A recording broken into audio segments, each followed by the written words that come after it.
The value of this limit, हमें इसके limit value find करनी होगी।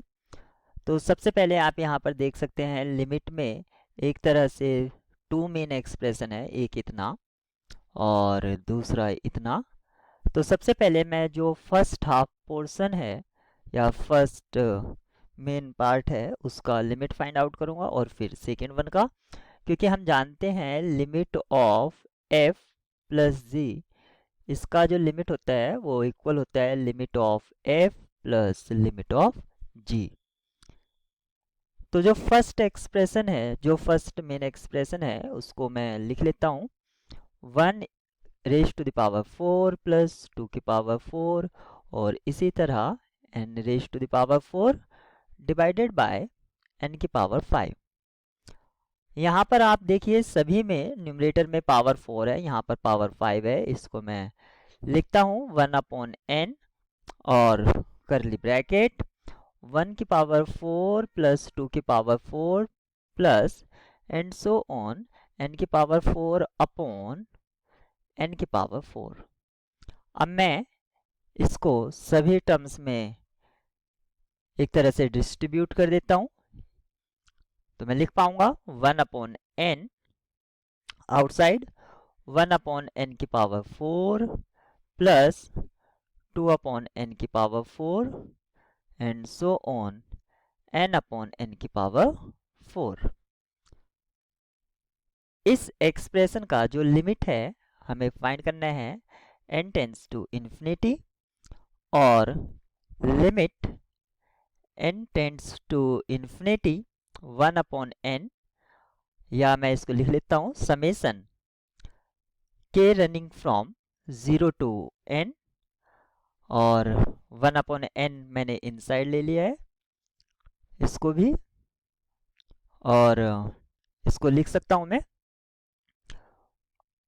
r upon k upon n raise to the power 4।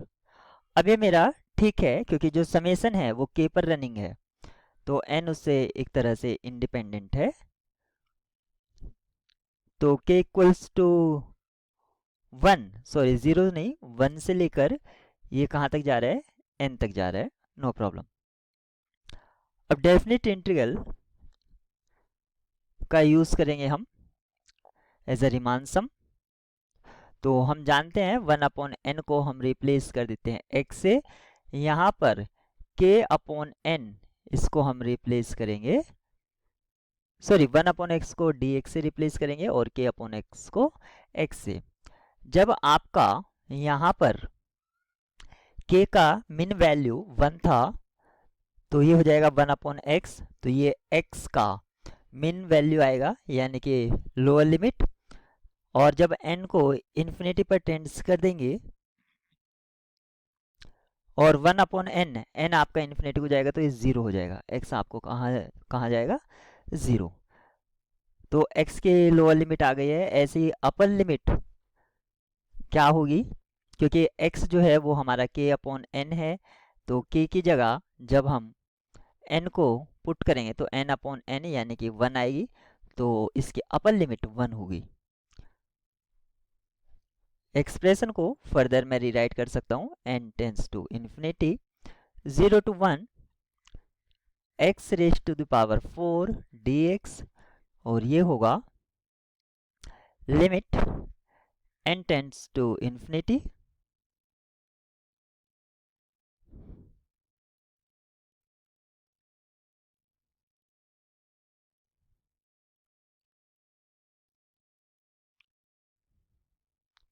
और ये हो जाएगा x की पावर 5 अपॉन 5, तो ये हो जाएगा 0 टू 1 1 अपॉन 5। ठीक है, अब हम सेकेंड एक्सप्रेशन जो है उसकी लिमिट फाइंड आउट करने की कोशिश करेंगे, जो कि है 1 अपॉन n प्लस 1, ये है 1 upon root n 1 upon n plus 1 within square root plus 1 upon square root n plus 2, और इसी तरह ये एक्सप्रेशन चल रहा है 1 अपॉन रूट 4n, ये 4n तक हमारा चल रहा है। अब इसको हमें मैनिपुलेट करना होगा इस तरह से कि हम इसमें भी डेफिनेट इंटीग्रल का यूज़ कर पाएँ। तो आप देख सकते हैं यहाँ पर रूट एन है, यहाँ पर भी, तो सभी से मैं रूट एन आउटसाइड ले लेता हूँ। तो ये हो जाएगा 1 upon n, 1 upon within square root 1 plus 1 upon n plus 1 upon within square root 1 plus 2 upon n and so on. Root n जब आपका बाहर आ जाएगा तो ये हो जाएगा रूट 4, और रूट 4 को मैं लिख सकता हूँ 1 प्लस 3n अपॉन n। आप यहाँ पर देख सकते हैं n से n कैंसिल हो जाएगा, तो 3 प्लस 4 वैल्यू हमें मिल जाएगा।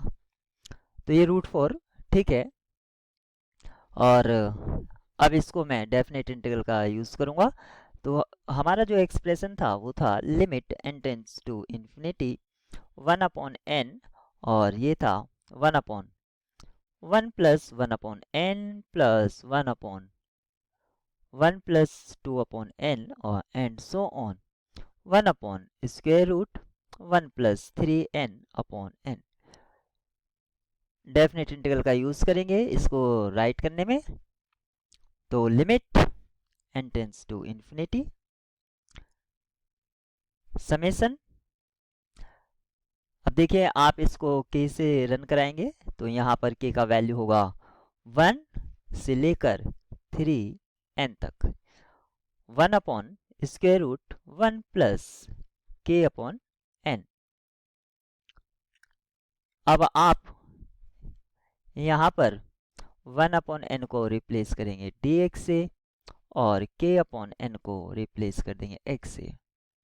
Limit n tends to infinity, अब इसके लोअर और अपर लिमिट देख लेंगे डेफिनेट इंटीग्रल की क्या होगी। जब आपका k, तो ये 1 अपॉन n आएगा और जैसे ही n को इन्फिनिटी पर टेंड्स करेंगे ये 0 हो जाएगा। तो लोअर लिमिट 0 और अपर लिमिट 3n, तो ये 3 हो जाएगी और ये हो जाएगा 1 upon square root 1 plus x d x.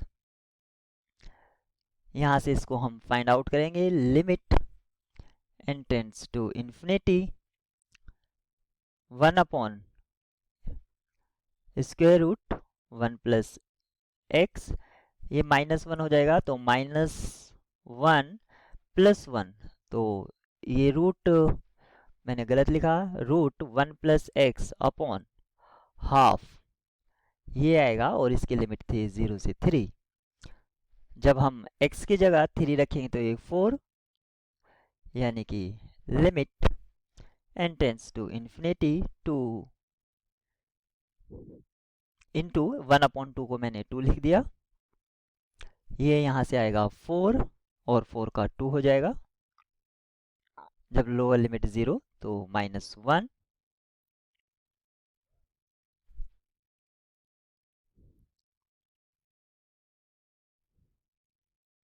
यहाँ से हमें वैल्यू मिलेगी 2। अब आपने देखा जो फर्स्ट एक्सप्रेशन था वहाँ से लिमिट मिली थी 1/5 और ये थी 2, तो इन दोनों को प्लस कर देंगे। 1/5 का वैल्यू होगा 0.2, यहाँ से 2 बचेगा 4, 5 को 5 से डिवाइड कराएंगे 1, 0.2, 0.2 प्लस 2 यानी कि 2.2 हमें वैल्यू मिलेगा। तो इसके जो लिमिटिंग वैल्यू है 2.2 है।